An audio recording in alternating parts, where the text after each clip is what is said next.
Zoe. Welcome to our channel. I haven't made a video in a very long time just because we've been really busy. Luke is now 10 months old, almost 11 months old in a few weeks, which is kind of crazy. Look how cute he is. Today I want to talk about flying with a baby.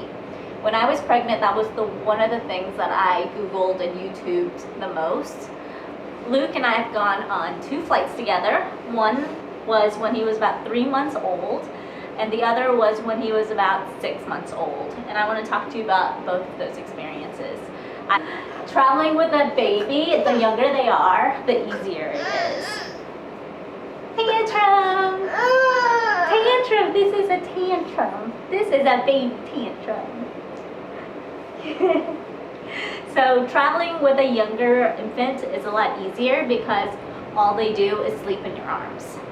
When they get to become 4 or 5 months and they kind of wake up and they want to play, they do not sleep, and if it's a really long flight, it makes it very difficult. So I want to kind of show you some footage of our trip with Luke when he was 6 months old. And here I am just bouncing him along because he was really fussy and really cranky. Going through security with a baby can be challenging if you're by yourself. It's a lot easier if you have somebody going with you.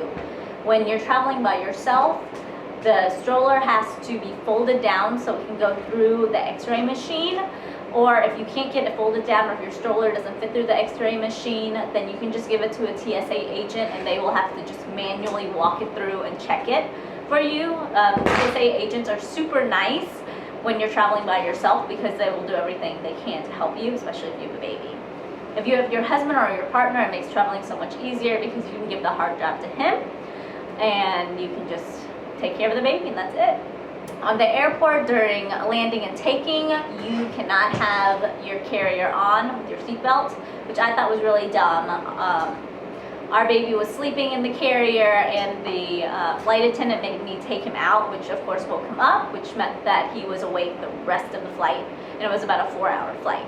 So it was kind of like a nightmare. He wouldn't go back to sleep, he was fussy.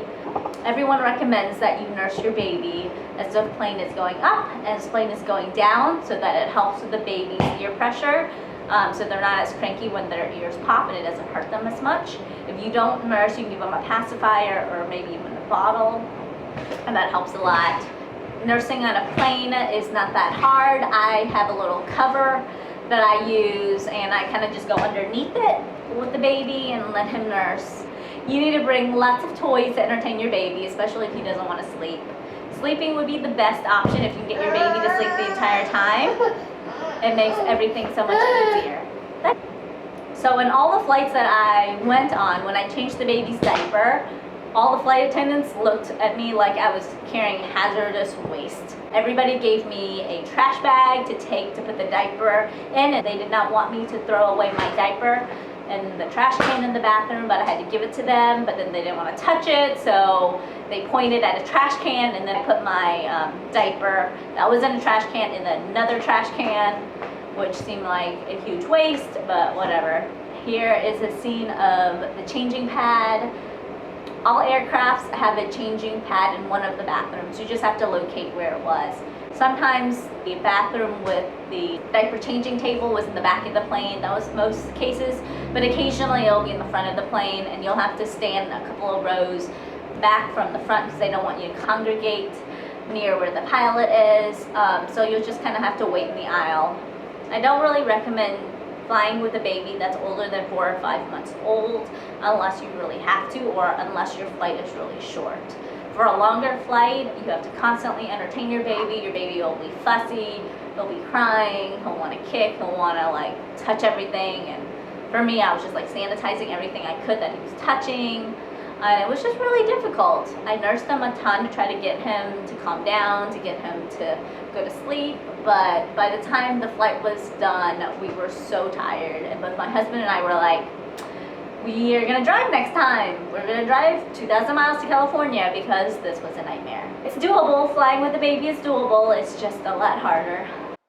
Thanks for watching. Have a great day.